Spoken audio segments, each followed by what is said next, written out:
आज हम एक बहुत इंपॉर्टेंट टॉपिक पे बात करेंगे। वो ये कि बहुत सारे लोगों की ये मिथ है कि डॉक्टर्स जो हैं वो सी सेक्शन कर देते हैं और नॉर्मल डिलीवरी की तरफ पेशेंट को माइल ही नहीं करते। तो आज कुछ ऐसी इम्पॉर्टेंट इन्फॉर्मेशन है जो मैं आपको देना चाहूँगी जिसके ज़रिए से आपको ख़ुद पता होगा कि क्या मेरी जो डॉक्टर है वो मुझे नॉर्मल डिलीवरी की तरफ लेके जा रही है, या मेरा अपना जो केस है क्या वो नॉर्मल डिलीवरी की तरफ है और मैं उसमें क्या ऐड ऑन कर सकती हूँ।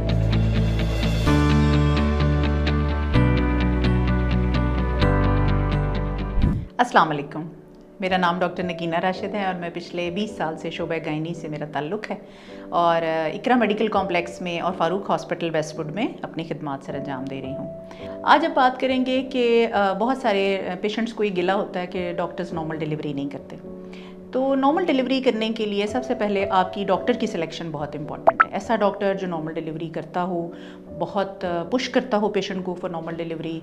और दूसरा ये है कि वो आपके लिए 24 आवर्स अवेलेबल हो, क्योंकि आपको पता है पेन्स तो दिन में किसी भी वक्त शुरू हो सकती हैं, रात में शुरू हो सकती हैं। तो एक तो ये बात इंपॉर्टेंट है। दूसरा ये है कि अपनी प्रेगनेंसी में अपने नट्स का यूज़ बहुत रखें, कैल्शियम का यूज़ रखें, अपनी बोन्स को स्ट्रेंथन रखें और अपना बहुत वेट गेन ना करें। जो एक्सेसिव वेट गेन होता है वो भी नॉर्मल लेबर को इनिशिएट नहीं होने देता। इस सारे के लिए जब आप अपने लाइफस्टाइल को चेंज करते हैं, अपने डाइटरी पैटर्न को चेंज करते हैं, तो वो आपको बहुत हेल्प करता है। तीसरा ये कि जैसे ही आप 37 वीक्स पहुंचते हैं, यानी हमारा जो बेबी है वो हम 37 से 40 वीक्स के दरमियान डिलीवर करते हैं। अब जो 37 वीक्स पे पहुंचते हैं तो डॉक्टर का काम ये है कि वो स्वीपनिंग करे। स्वीपनिंग में क्या होता है कि जो आपकी सर्विक्स होती है ये ऐसे बंद होती है, तो उसको फिंगर के साथ हल्का हल्का सेपरेट किया जाता है, जिससे कि आपकी जो मेम्ब्रेन है वो सेपरेट होती है, तो साथ ही प्रोस्टाग्लैंडिन्स रिलीज होते हैं और वो प्रोस्टाग्लैंडिन्स जो हैं वो लेबर को इनिशिएट यानी कि नॉर्मल दर्दों को इनिशिएट करते हैं। अच्छा, दूसरा जो काम है वो ये है कि ये जो स्वीपनिंग का प्रोसेस है ये हर हफ्ते किया जाएगा, यानी पहले 37 पे, फिर 38 पे, फिर 39 पे। और इससे मोस्टली पेशेंट्स जो हैं वो 80% जो पेशेंट्स हैं वो लेबर में चले जाते हैं।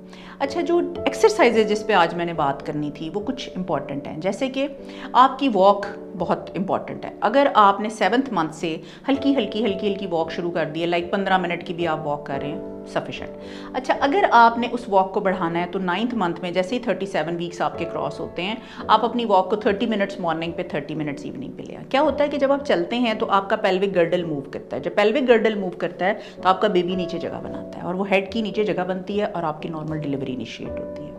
लगता है बाजार के खाने बहुत खाते हो। जी डॉक्टर साहब, मैं ये मेडिसिन प्रिस्क्राइब कर रहा हूँ, वो आप ले लेना। अब कोई भी मसला हो तो मरहम से डॉक्टर की ऑनलाइन कंसल्टेशन बुक करो, क्योंकि डॉक्टर से बात होगी अब घर पर। दूसरा काम ये करें कि आपका जो पेल्विक गर्डल है इसकी टिल्टिंग एक्सरसाइजेस करें, जैसे इसको राइट, लेफ्ट, फ्रंट पे, बैक पे, अपने राउंड अबाउट सारा ये पेल्विक गर्डल को मूव करें, क्योंकि जो रिलैक्सन हार्मोन आपके जॉइंट्स को, आपके लिगामेंट्स को रिलैक्स कर रहा है, वो साथ साथ आप इतनी स्पेस दे रहा है कि अगर आप उसको मूव करेंगे तो उसकी स्पेस बढ़ती चली जाएगी। जो तीसरी चीज़ हेल्प करती है वो है कि आप अपना पालती पोस्चर बना लें। जैसे योगा करते हैं, आप नीचे से टांगों को ऐसे आपस में in front of each other, जो टोज़ हैं वो रखें और आप लंबा ब्रीथ करें, डीप ब्रीथ करें, इनहेल करके और होल्ड करें। होता क्या है, जब आप डीप ब्रीदिंग करते हैं तो आपका जो बेबी है उसको ऑक्सीजन की सप्लाई बहुत अच्छी हो जाती है, और जब आप पालती के पोस्चर में बैठते हैं तो आपका जो सारा बेबी का प्रेशर है वो नीचे की तरफ जाता है, जिससे कि लिगामेंट्स मज़ीद रिलैक्स हो जाते हैं।